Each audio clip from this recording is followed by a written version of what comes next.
2024 fiscal year, and then we'll be happy to answer any questions that you may have on the budget. For budgetary purposes, the following departments fall under the Ministry of National Security: Ministry Headquarters, the Bermuda Police Service, the Department of Corrections, the Bermuda Fire and Rescue Service, the Royal Bermuda Regiment, and the Customs Department. The ministry has been allocated an operational budget of $131,334,000, which is an increase of $6,621,000, or 5%, over the current fiscal year. In addition, over $5 million has been allocated for capital expenditure as part of our commitment to working together to keep you safe. The ministry has allocated over $1 million for CCTV upgrades for the Bermuda Police Service and Corrections. This allocation includes funds for an island-wide CCTV system, which you have heard about in recent weeks.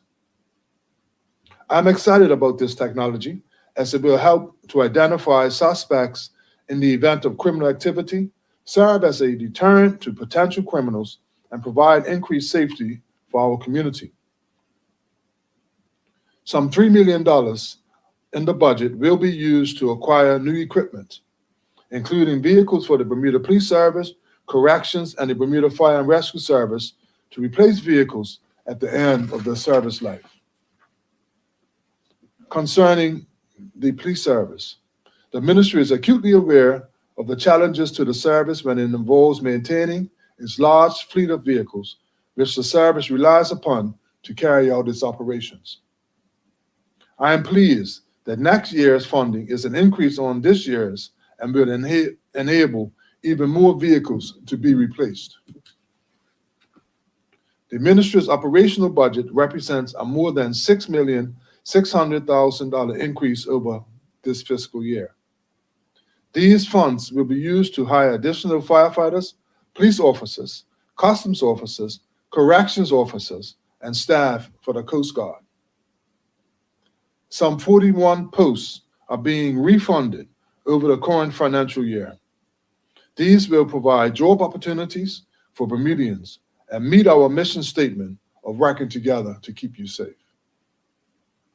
Violence and antisocial behavior continue to affect our island home. Sadly, more recently, we have seen males and females as young as 14 involved in violent exchanges to resolve their disputes. Tackling this problem continues to be the ministry's focus, and the budget for the 2023-2024 fiscal year reflects that. This government continues to support the Bermuda Police Service, which is critical in our multi-pronged approach to combating gangs and violence. The Bermuda Police Service budget is being increased. The increase will allow the police service to boost its resources to investigate crime and to ensure that professional officers with the necessary experience are a crucial part of its response to serious crime. This includes funds for hiring additional dedicated parish constables. There are as many as 157 criminals who have used firearms to either kill or attempt to kill another person and have not yet faced justice. Bringing those persons to justice will have a dramatic positive impact on our community's safety. To this end, funds have been provided to hire experienced detectives to help solve these cases and bring these criminals to justice and get them off our streets. We are also spending an additional $325,000 on a gang violence reduction team to boost several focused programs for at-risk youth. This increase will provide much-needed assistance to vulnerable youth, giving them better life choices and options away from a life of gangs and antisocial behavior. The funding will also enable an increase in counseling services being offered for those that have been affected by violence. Increased funding is also being provided to the Department of Corrections to expand programs for inmates to better prepare them for successful reintegration into society upon release.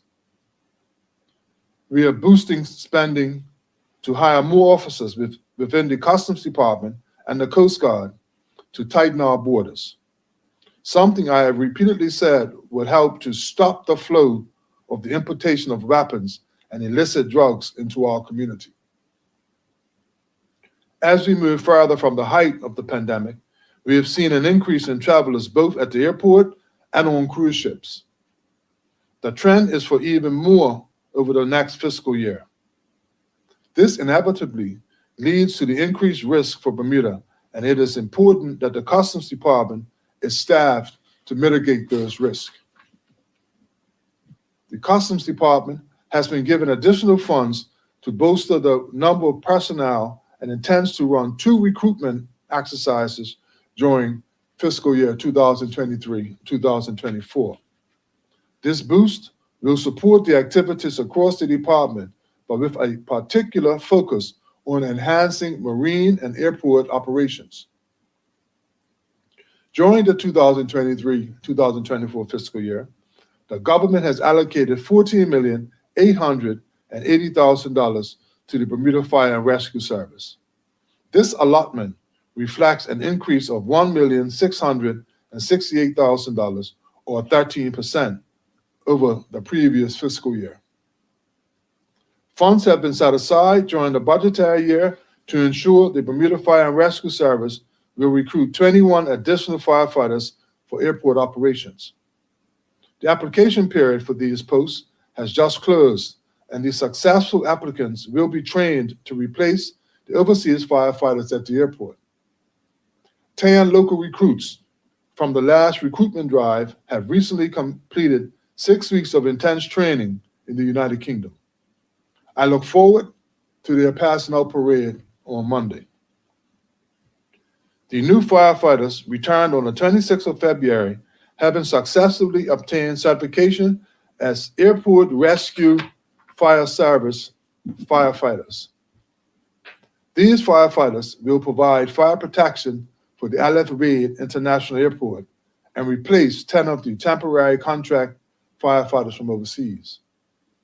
The increased 2023-2024 budget will enable the ministry to meet our mission of working together to keep you safe. I would now be happy to take any questions. Thank you, Minister, for your briefing. At this time, we're going to invite members of the media to come up to the mic, starting with Jasmine Patterson from Bermuda Broadcasting. Good morning, Minister. How are you? Morning. Thank you for your comments. So an increase in budget for the hiring of additional resources. When it comes to the firefighters, can you confirm how many of the overseas firefighters you'll need to retain until the rest of the Bermudian cohort can be trained up? Well, at this time, Jasmine, we have just finished training 10 local firefighters that will replace 10 overseas firefighters. We have another recruitment class that is just finished, so they too will be going through the process of training. So for the next 2 or 3 months, about, I don't want to cut it short, say 3 to 6 months, these firefighters will be trained up to the point of being airport personnel. So in the meantime, up to 15 overseas firefighters will be there until we get the additional recruits that are necessary. Sure. And are you expecting to retain those firefighters for at least the next year? I don't want to put a time on it, but what I do want to say excitedly is that this current firefighter recruitment drive yielded 285 applicants. So this is higher than it has been in recent years. So we are guardedly optimistic that we will get the required firefighters that we need. Sure. Now, has there been any revisions? I know we've talked about this in the past, revisions to the application process in terms of the psych assessments and other tests before recruits can be considered? Now, those revisions are still ongoing, and once complete, I will take them as a information paper to cabinet, and we'll see where it goes from there. Sure. Now, it's my understanding that overseas firefighters are granted housing allowance. Is that true? At this point in time, the overseas firefighters are living at St. George's Club, and there is a $4,000 or $4,300 housing monthly allotment. Sure. Now, would that have caused any conflict with perhaps local firefighters that you're aware of? Well, I understand the concern of our local unions, our Fire Service Association union, and those concerns are not unheard. But in order for us to get the firefighters at such a short notice, based on the new international requirements, we had to do things to entice people to come here. So we never intended for any long-term benefits given to a foreign firefighter that a local firefighter would not be entitled to And that's $4,300 per month for at each. this point in time. Yes. Thank you very much.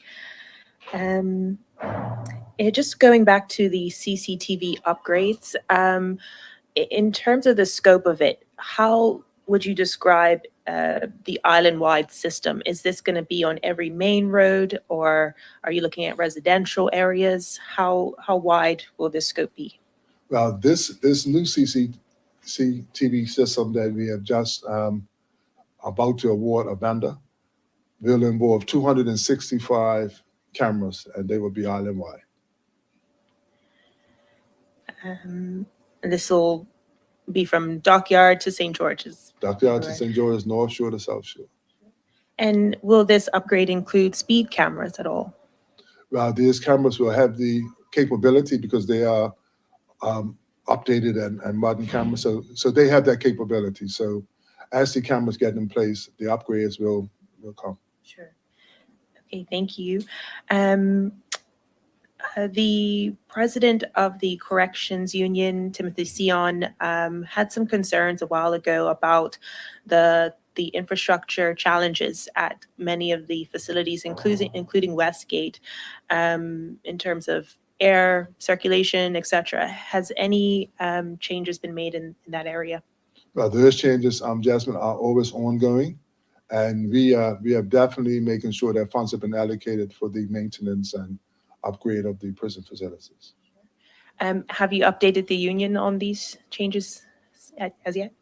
We meet with the union regularly. Yeah, so they know, and we are on the same page that there are things that need to be done, and they are being addressed. Thank you. And one last question. The scanner at the Hamilton docks, that was on the wayside in terms of its age. Will this be replaced anytime soon, or will there still be funds pumped into maintaining it? At this point in time, there is a vigorous maintenance schedule that's going on. If there's any change to that and they look to replacement, then we will let the public know. And just how valuable is that scanner on the docks? Well, that's very valuable to us and for the customs in doing their job in protecting our borders. You know, that's one tool that they use to scan goods as they come into the country. Thanks for your time. Thank you. Thank you, Jasmine. At this time, we're going to invite Jonathan Bell from the Royal Gazette. Thank you, Tariah, and thanks, Minister. Morning, Jonathan. Morning, sir. Oh, yeah. So you mentioned increased spending for inmates facing release from prison. Did I catch that? Increased spending for programs up at Westgate to ensure that the inmates who are being released are better prepared for reintegration to society. Can you expand on that at all? I've had folks get in touch with me about, we used to have a halfway house, apparently, program of that nature where there was sort of set up better for their release. I've had people telling me that, I guess, inmates could be better prepared for their reintegration back into society. Well, these funds that I spoke of in my brief are intended for the programs that's within the prison, i.e. Educational programs to help them have better tools when they leave the prison.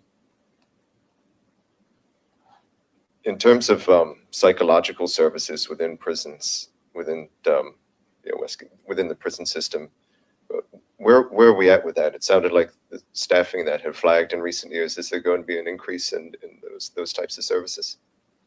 Most definitely, I think they were one complement on of our psychologists, and that is being filled as we speak. Righto. Jasmine touched on our Canadian guest workers at the airport. In your budget brief, you said that the plan was to phase these workers out over this coming year. I guess would that be contingent on the local recruiting? You said you're optimistic at the number of applicants that we've just had. If we fall short, should that happen, are we going to need to retain these folks for longer? Well, based on the new international requirements, there is a complement of firefighters is needed at the airport. So if we cannot get get the complement that we need locally, then we have to look at our options. But we are optimistic that having a recruitment pool of 285, that the possibility is very high that we will get the local recruitment that we're looking for. Gotcha. You mentioned police recruit school. That's next month, isn't it? Are they're on track to get the new officers? I believe this is on ZBM last night. The recruit school for police next month. To start a new recruitment class? Yeah, I believe so. It sounded like they were having some difficulty getting their numbers up for the recruits for police. I cannot answer that at this point in time. Okay. Last one for me, and you touched on it. You mentioned gang violence reduction, hiring of new detectives. I guess this is, whenever we ask about this, I mean, we do understand, obviously, when it comes to tackling gang violence, there's only so much you can tell us. But is it any further detail that you can give about that in terms of perhaps number of people that you're looking to hire, where they might be coming from, to do with the whole gang violence prevention? Well, yeah, Jonathan, what we are doing is we have given the gang violence reduction team additional funds to help them implement some programs in combating community violence. And at this point in time, I want to take the opportunity to implore the public that this is not a gang violence issue. This is a community violence issue. And as a community, we're going to address it. But in the meantime, the gang violence reduction team is doing all that it can, and I wholeheartedly support what they're doing in our schools, in our streets, and our neighborhoods. And that was the one that you mentioned that was going to be getting $325,000. Yeah. Yeah. Thank you, Minister. Thank you. Thank you, Royal Gazette and Bermuda Broadcasting, for your questions. Thank you, Minister, for your presentation. That concludes today's news conference.